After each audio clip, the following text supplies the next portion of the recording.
Being overbold and confident is deadly. The wise use of caution will keep you alive. One is the way to death, and the other is the way to preserve your life. Who can understand the workings of heaven? The Tao of the universe does not compete, yet wins, does not speak, yet responds, does not command, yet is obeyed, and does act, but is good at directing. The nets of heaven are wide, but nothing escapes its grasp. There are certainly advantages to being brave, but an excess of bravery without the temperance of wisdom and caution can lead to problems. All bravery is not created equally. I think one way to evaluate the nature of our bravery is to look at its motivations. Are we brave in order to gratify our egos? Do we do brave things from a sense of grandeur or self-importance? Or are we brave when the situation calls for it, simply because we understand that something needs to be done? Is our bravery brave for the sake of accomplishing something important, or for the sake of proving something to ourselves or others? The Tao certainly doesn't do anything in order to prove itself. Even though it takes care of everything in the universe, it does not resist obscurity. In fact, it chooses it. Moving farther down into the chapter, we read a couple of these interesting paradoxes of the Tao.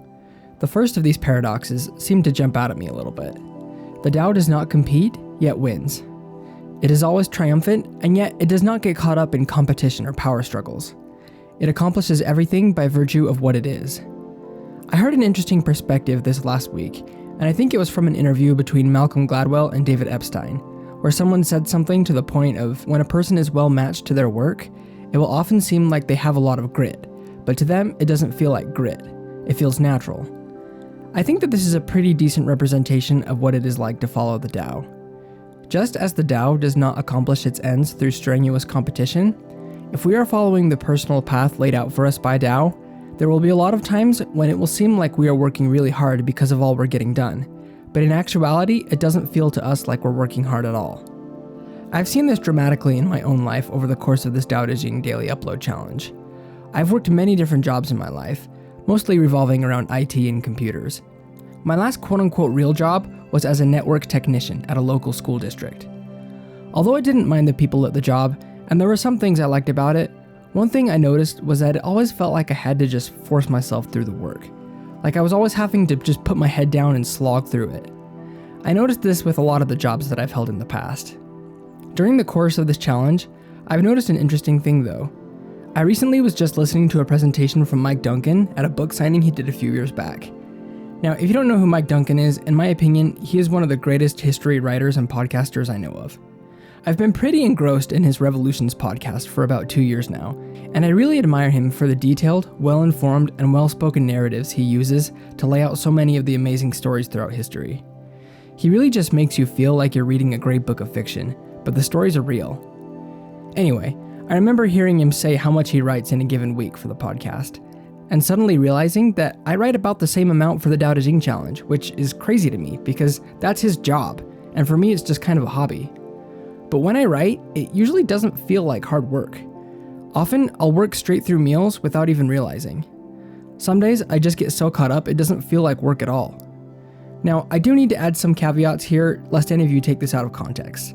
I am not telling anybody that they should quit their job to go change to something else. That is a very personal decision that is so dependent on individual circumstances and intuition that it would be incredibly irresponsible of me to make a recommendation like that. I'm also not making some kind of claim that if you just find your true calling, it'll always be easy, and it'll never feel like work, and everything will always go great. Writing comes pretty easy to me now, but it wasn't always like that. I used to go literal months, or even up to a year without uploading because I just couldn't face the idea of starting another script. I believe that writing feels this way now, partly because it's where my path has led me for now, but also largely due to the fact that I felt impressed to start this challenge of daily uploads. Before this challenge, I was never very consistent about uploading, but I do think that the exposure of just writing every single day, no matter what, has helped to make it so that it feels a lot easier now. Writing hasn't always been easy, but through following my intuition and walking my own personal path that Tao has shown me, it now feels that way. I guess it's just one of those things that it's hard to explain if you haven't experienced it for yourself. I have tried to force things that weren't on my path before, and it feels totally different. There's a difference between working at something that you are meant to do and trying to force something that isn't on your path. It's something that you'll have to learn for yourself. Just please don't go quit your job and sort of screw around with a hobby and then blame me that it didn't work out. This is far from what I'm saying. What I am saying is that we all have the ability to respond to intuition, and that we can know for ourselves if we're on the right path for us. If you don't know whether or not you're on the right path, start meditating on this, or praying if that's your thing. And then just listen. Listen as you go about your life. Be attentive to the feelings that come and the thoughts that seem to call you in certain directions. You can know a thought to go in a certain direction is good because it will feel like peace. If you're feeling that you need to be on a different path than you're on now, make up your mind that you'll do whatever it takes to get on that right path, and the next step will become apparent to you. Again, you'll know it's the right thing because it will feel like peace. Not comfort, not even necessarily excitement, but peace. You can feel peace while doing something uncomfortable or even unpleasant.